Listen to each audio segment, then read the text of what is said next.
بسم اللہ الرحمن الرحیم الحق المبین۔ اگلا جو ہمارے پاس ٹاپک ہے وہ ہے ایک کثیر الوقوع شبہ کا ازالہ، یعنی بار بار ایک ایسا واقعہ پیش آتا ہے اس کو زائل کیسے کیا جا سکتا ہے، یعنی اس کو ہم لوگ کیسے ختم کر سکتے ہیں کہ جو بات مسلسل ایک بات کہی جا رہی ہوتی ہے، وہ مسلسل کیا بات کہی جا رہی ہوتی ہے۔ کہتے ہیں بعض لوگوں کو یہ کہتے سنا گیا ہے کہ علماء دیوبند نے دین کی بہت خدمت کی ہے، سینکڑوں علماء جو ہیں وہ ان سے پیدا ہوئے ہیں، انہوں نے بے شمار کتابیں لکھی ہیں، ان میں بہت سارے لوگ جو ہیں وہ پیری مریدی بھی کرتے ہیں اور ان میں عابد و زاہد بھی پائے جاتے ہیں، یعنی جو بہت متقی اور عبادت گزار ہیں وہ لوگ بھی موجود ہیں۔ تو کہتے ہیں انہوں نے اپنی تقریروں اور تحریروں سے دین کی بہت کچھ تبلیغ اور ارشاد کی ہے، تو ایسی صورت میں ذہن اس بات کو قبول نہیں کرتا کہ انہوں نے حضور پاک صلی اللہ علیہ وسلم اور دیگر انبیاء کرام علیہ السلام کی شان میں توہین آمیز عبارات لکھی ہوں گی۔ یعنی ظاہر سی بات ہے ہمارے سامنے کوئی ایسا بندہ موجود ہو جو بہت زیادہ ادب والا ہو، ہر ایک کی بہت زیادہ اچھے طریقے سے پیش آتا ہو، تو ہم اس کے بارے میں ہمیشہ یہ چیز سوچتے ہیں کہ بھئی یار یہ ایسا کیسے کر سکتا ہے، مطلب ان سے ایسا کچھ سرزد ہوا ہوگا، دل نہیں مانتا نا ان چیزوں کے بارے میں۔ لیکن ایک عقیدہ جو ہمارے ذہن میں ہونا چاہیے وہ یہ ہے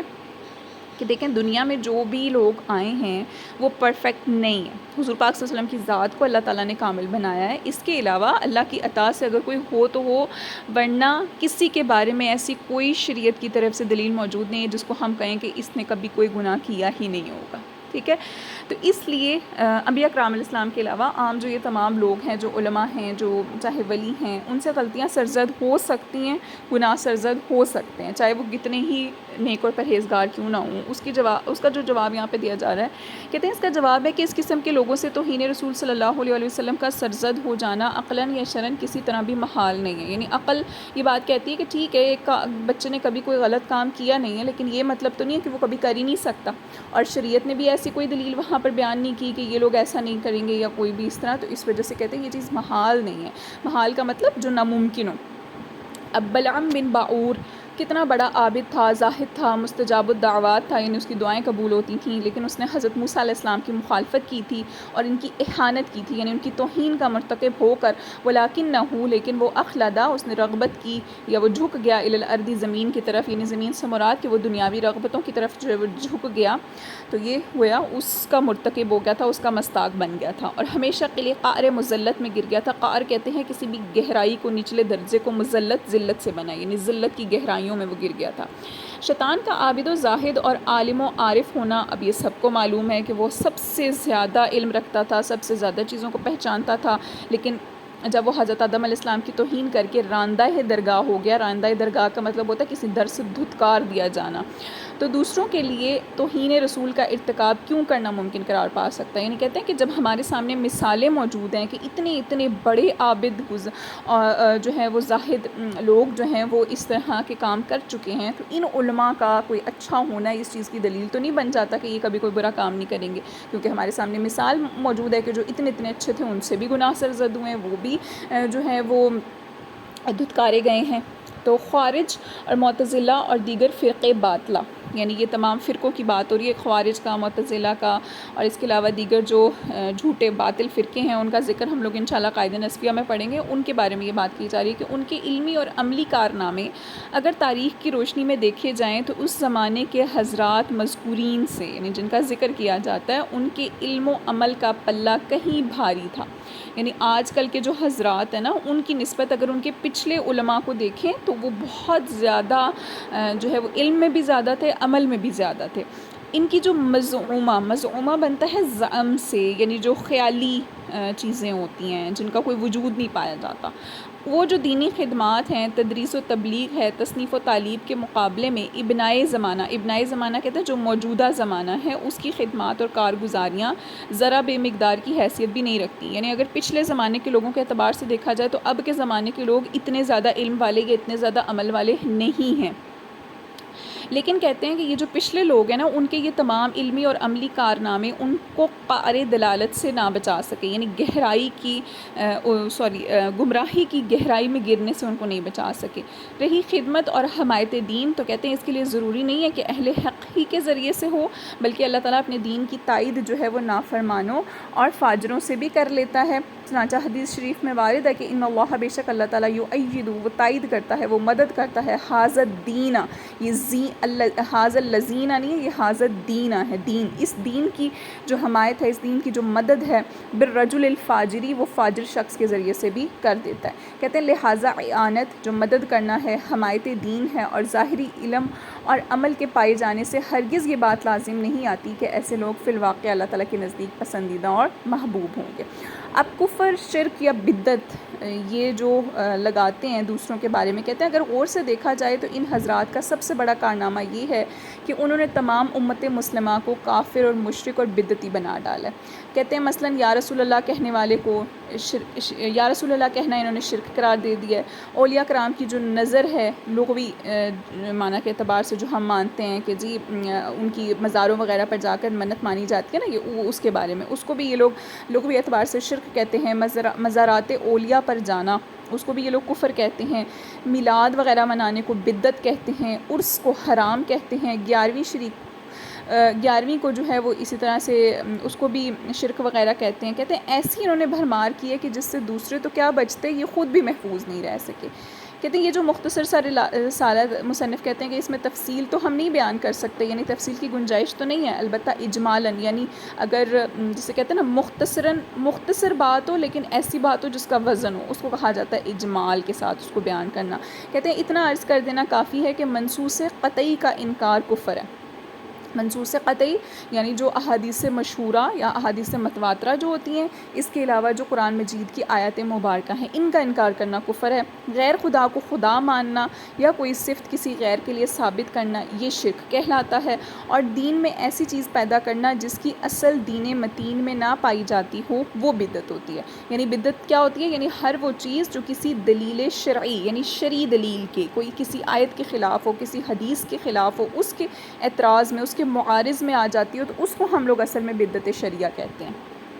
یعنی 3 انہوں نے جو تعریفیں بیان کی ہیں۔ کفر کسے کہتے ہیں؟ جو منصوص قطعی کا انکار اگر کوئی کرے گا۔ شرک کسے کہتے ہیں؟ کہ اللہ تعالیٰ کے علاوہ کسی کو جو ہے وہ معبود سمجھ لینا، خدا مان لینا، یا پھر اللہ کی جو صفات ہیں ان کو بعینی ہی بالکل اسی طرح سے کسی دوسرے کے اندر مان لینا، یہ شرک ہے۔ اور اس کے علاوہ دین میں کوئی ایسی چیز پیدا کرنا جو شریعت کے خلاف ہو، اس کو بدعت کہا جاتا ہے۔ تینوں کی تعریفیں اب ہمارے سامنے آ گئیں۔ کہتے ہیں یہ عرس اور میلاد اور دیگر جو اعمال مستحسنہ ہیں، یعنی اچھے اعمال ہیں، ان کو کفر و شرک و بدعت قرار دیا جاتا ہے۔ حقیقتاً یہ امور مستحسنہ ہیں، یعنی کہ اچھے کام ہیں۔ کہتے ہیں الحمدللہ آج تک کوئی بھی منکران امور میں سے کسی امر کو نہ کسی نص قطعی کے خلاف ثابت کر کے ان کے کفر ہونے پر دلیل لا سکا ہے۔ یعنی یہ جو تمام کام ہم کرتے ہیں نا، عرس مناتے ہیں اور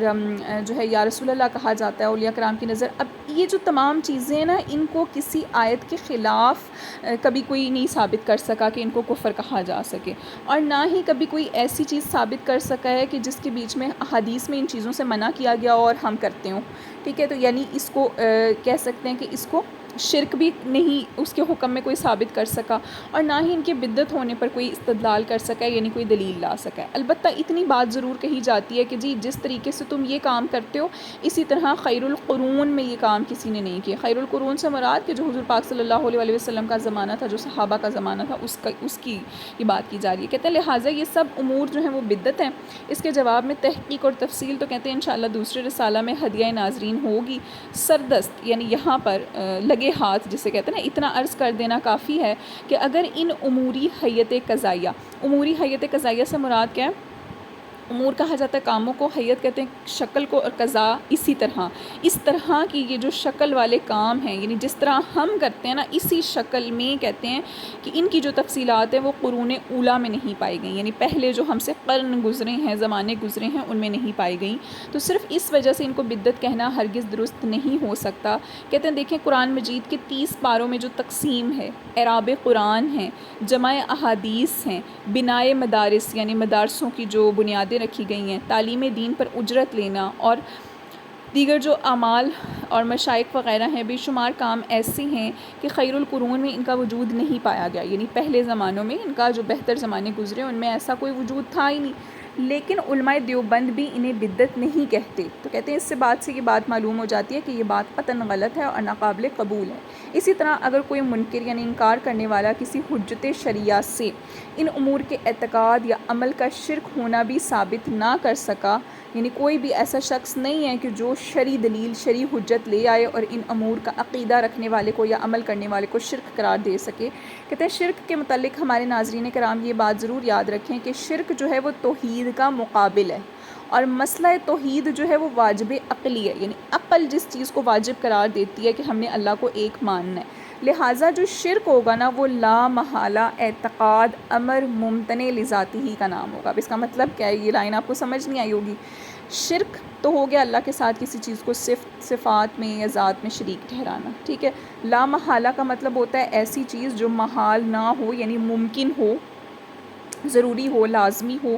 اعتقاد کا مطلب عقیدہ، امر کا مطلب ایسا کام، ممتنع جس کے بیچ میں کوئی چیز جو ہے وہ منع نہ کرے لذاتی ہی اس کی ذات سے، یعنی یہ تمام کی جو اب شرک کہیں گے کسے کہتے ہیں، یعنی اس کا مطلب یہ ہوگا کہ شرک اس چیز کو کہیں گے، ایسے عقیدے کو کہیں گے، ایسے لازمی عقیدے کو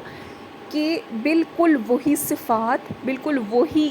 ذاتی اعتبار سے یہ چیزیں کسی اور کے اندر بھی پائی جا سکتی ہیں، بالکل وہی صفات، وہی ذات جس طرح اللہ تعالیٰ کی ہے تو یہ کسی اور کے لیے بھی ثابت کر دی جائے، اس بات کا لازمی عقیدہ رکھنا یہ شرک کہلائے گا۔ اب کہتے ہیں ظاہر ہے کہ تصرفات انبیاء اور اولیاء علیہ السلام، یعنی جو انبیاء کرام علیہ السلام اور اولیاء علیہ السلام جو تصرفات کرتے ہیں، جو ان کے معجزات وغیرہ ظاہر ہوتے ہیں، اور اس کے علاوہ جو ان کی کرامتیں ظاہر ہوتی ہیں، اور ان کے جو باقی کمالات علمیہ ہیں اور عملیہ ہیں، سب مقید بالعطا باذن اللہ ہیں، یعنی ان تمام چیزوں کا جو ہم کہتے ہیں نا کہ ان کو علم ہے اور ان کا جو عمل بہت اچھا ہے، تو اصل میں یہ سارے کے سارے کہاں سے ثابت ہیں؟ اللہ تعالیٰ کی اجازت سے، اللہ تعالیٰ کی عطا کی قید کے ساتھ، یعنی اللہ نے اجازت دی اور اللہ نے جو ہے وہ یہ تمام چیزیں خود ان کو عطا کی، پھر ہم ان چیز کا عقیدہ رکھتے ہیں۔ ہم یہ نہیں کہتے کہ یہ خود سے اتنے ہو گئے ہیں، ایسا نہیں ہے۔ کہتے ہیں یہ امر بھی روز روشن کی طرح واضح ہے کہ عطائے الہی اور اذن خداوندی کے ساتھ اللہ کے کسی محبوب کے لیے علمی یا عملی کمالات و تصرفات کا ہونا ہرگز ممتنع لذاتی نہیں ہے، یعنی کسی ذات کے لیے ممکن نہ ہو، ایسا نہیں ہو سکتا۔ کیوں؟ کیونکہ اللہ نے خود اذن دیا ہے، اللہ نے خود عطا کیا ہے، اور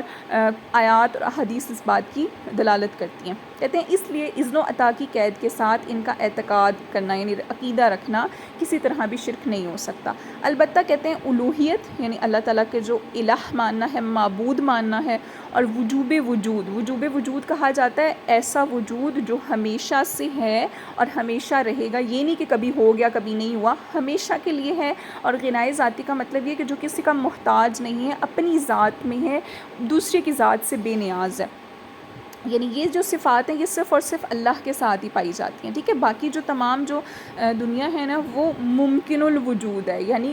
کبھی ہوتی ہے کبھی نہیں ہوتی، لیکن اللہ کی ذات واجب الوجود ہے، وجوب وجود ہے، یعنی کہ ہمیشہ ہے، ہمیشہ رہے گی، کسی کی محتاج نہیں ہے۔ کہتے ہیں یہ تین جو صفات ہیں نا یہ ایسے امور ہیں جن کی عطا ممتنع لذاتی ہی ہے، یعنی اللہ تعالیٰ کسی اور کو عطا نہیں کر سکتا، یہ صرف اللہ کے ساتھ خاص ہیں، تین چیزیں ایسی ہیں۔ اس لیے جو شخص کسی کے حق میں ان امور میں سے کسی امر کی عطا کا اعتقاد رکھے گا کہ اللہ نے عطا کر دی ہوں گی، ایسا نہیں ہو سکتا، وہ یقیناً مشرک ہوگا، جیسا کہ مشرکین عرب اپنے الہ باطلہ کے حق میں اسی قسم کا اعتقاد رکھتے تھے، یعنی وہ اللہ کے علاوہ ان کو بھی الہ مانتے تھے، معبود مانتے تھے، عبادت کے لائق سمجھتے تھے۔ تو ظاہر سی بات ہے کہ بے شک یہ چیز ہو کہ اللہ نے اجازت دی ہے، ایسا نہیں ہو سکتا، اللہ کے علاوہ کوئی معبود کبھی ہو ہی نہیں سکتا، اور کسی مسلمان کا کسی غیر اللہ کے حق میں ہرگز یہ اعتقاد یعنی کہ عقیدہ نہیں ہے۔ الحمدللہ اس مختصر بیان سے اہل علم پر مخالفین کے وہ تمام مکر و فریب آشکارا ہو گئے جن میں بعض حضرات مبتلا ہو جاتے ہیں، وللہ الحجۃ البالغہ۔